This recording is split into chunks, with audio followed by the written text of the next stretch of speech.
Europe 1. Le grand direct des médias, Jean-Marc Morandini. La rentrée télé, c'est officiellement aujourd'hui et comme tous les ans, à la même époque, les patrons de chaînes vont se succéder au micro d'Europe 1 pour nous parler des nouveautés des différents programmes et faire le bilan. Aujourd'hui, 1er septembre, on commence donc avec la chaîne qui a fait sa rentrée avant tout le monde. La semaine dernière, c'est Canal+, qui a lancé son grand journal. Avec nous pour en parler, le directeur général adjoint du groupe Canal+, Maxime Saada, bonjour. Bonjour Jean-Marc. Merci bonjour d'être en direct avec nous sur Europe 1. Il y a beaucoup de choses qui s'annoncent pour cette année, qui est d'ailleurs l'année du 30e anniversaire de Canal+. Vous le fêterez en novembre ? On le fêtera en novembre, enfin on aura une saison assez exceptionnelle, 30 ans, on est comme un trentenaire, vous vous en souvenez, de 30 ans Jean-Marc, on a une énergie, on a un enthousiasme, on sait exactement ce qu'on aime, on assume nos choix et donc on aura tous les talents de l'antenne, tous les talents qui ont fait l'antenne ou qui font l'antenne aujourd'hui, qui vont se plier en 4 pour proposer des événements exceptionnels et en effet un mois de novembre où il y aura tous les jours un événement à l'antenne inédit, spectaculaire. Donc ça, ce sera en novembre sur Canal+. Vous assumez vos choix, dites-vous. Le Grand Journal a fait son retour la semaine dernière avec des scores décevants, souvent en dessous du million de téléspectateurs. Vous êtes déçu ? Ah non, je ne suis pas déçu. Non. On avait l'ambition et on a l'ambition de faire une meilleure émission. C'est ça notre priorité. Une émission qui laisse plus de temps aux invités. Meilleure qu'aujourd'hui, vous voulez dire ? Meilleure que l'année dernière.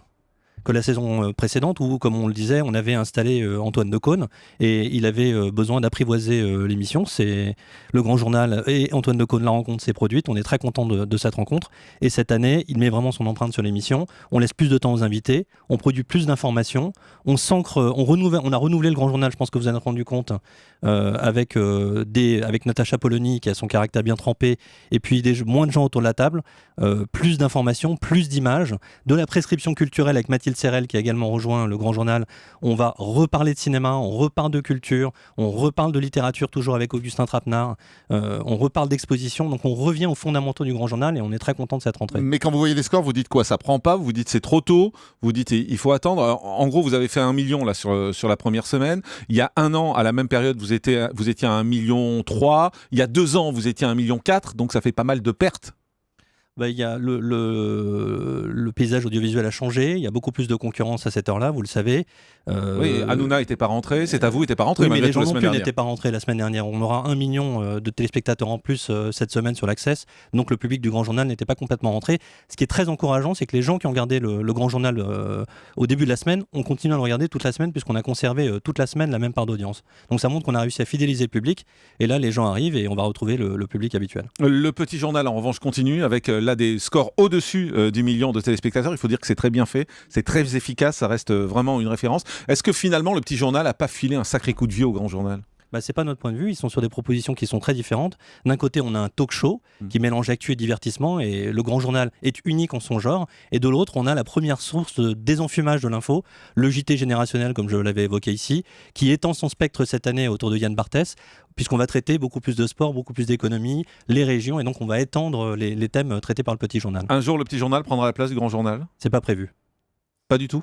Non.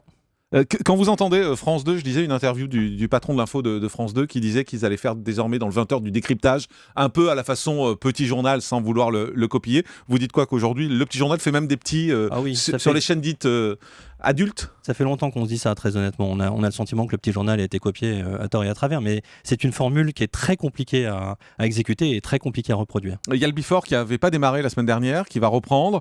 Ça aussi, c'est quand même une vraie déception parce que c'est bien, on l'a dit souvent ici d'ailleurs, c'est quelque chose qui est assez original, qui a un ton, qui a un vrai style. En revanche, les audiences, c'est une cata, quoi.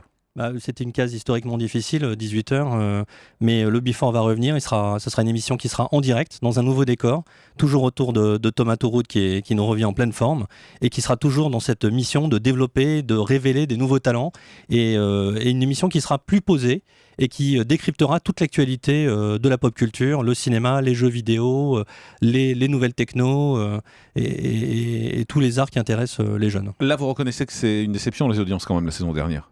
Oui, on n'était pas très satisfait, mais comme je vous l'avais expliqué, c'est pas l'ambition première du Before. Le Before, c'est un labo pour nous. C'est un endroit où on développe des talents. Nora Hamzaoui, Camille Cotin, notre connasse préférée, c'est les talents du studio Bagel. On les a tous révélés dans le Before et cette année, on aura vocation à révéler de nouveaux visages, des nouveaux talents. C'est ça la mission du Before. Et si on fait le tour des émissions, il y a le supplément avec Maïté Nabirabin qui a vraiment l'année dernière imposé son style, imposé sa marque dans cette émission qui lui va parfaitement et qui continue. Je suis d'accord, elle continue. L'émission s'enrichira caméras, on aura plus de sujets, plus d'images.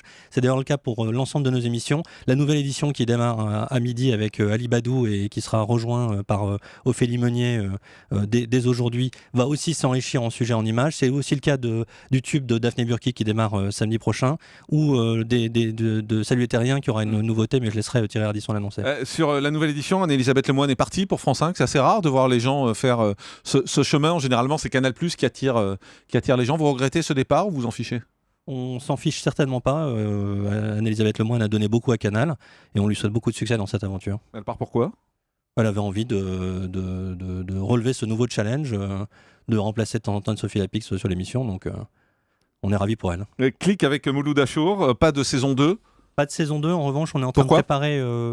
on avait envie de migrer ce projet sur le digital, là où il a vraiment son public. Donc on va revenir avec un projet très ambitieux, ça sera un des projets les plus ambitieux de Canal, et pour la première fois, on va migrer la marque Click avec Mouloud sur le digital. Donc on viendra en parler quand on sera prêt, mais ça sera avant la fin de l'année. Un mot sur Michel Denisot, on l'avait annoncé avec ses conversations secrètes, on en a peu vu. Il reviendra et il sera plus souvent à l'antenne cette année. On a prévu de faire une dizaine de conversations secrètes et il reviendra dès le mois de septembre avec un invité absolument exceptionnel. Dans le côté, je vous le demande pas qui c'est parce que je suppose que si vous le citez pas, c'est que vous voulez pas le dire. Pas encore. D'accord.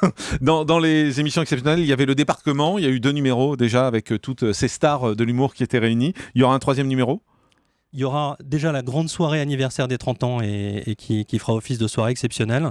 D'ailleurs, je peux vous donner un scoop. Elle sera notre maîtresse de cérémonie, ça sera Doria Tillier. Et donc, Doria, d'ailleurs, est en train d'y travailler tous les jours. On a vocation à développer des événements comme ça, en direct, inédits, et à le faire de plus en plus souvent. Donc, on aura une série de prime événementiels, et là aussi, je reviendrai vous en parler, tout au long de l'année sur Canal+. Alors on va parler des séries maintenant parce qu'on a à peu près fait le tour des émissions avec 24 heures chrono, saison 9 à partir du 11 septembre avec Borgia. Il y a d'autres séries, événements qui vont revenir sur Canal cette saison ? Oui, on aura la nouvelle saison d'Engrenage qui tombera d'ailleurs pendant le mois de novembre sur notre anniversaire. C'est notre première fiction et notre première série, donc on est très fiers de cette nouvelle saison qui est géniale, je l'ai vue. On est en train de développer un projet avec Éric Rochant qui s'appelle le Bureau des légendes, qui est une immersion dans les services de renseignement avec Mathieu Kassovitz en rôle principal.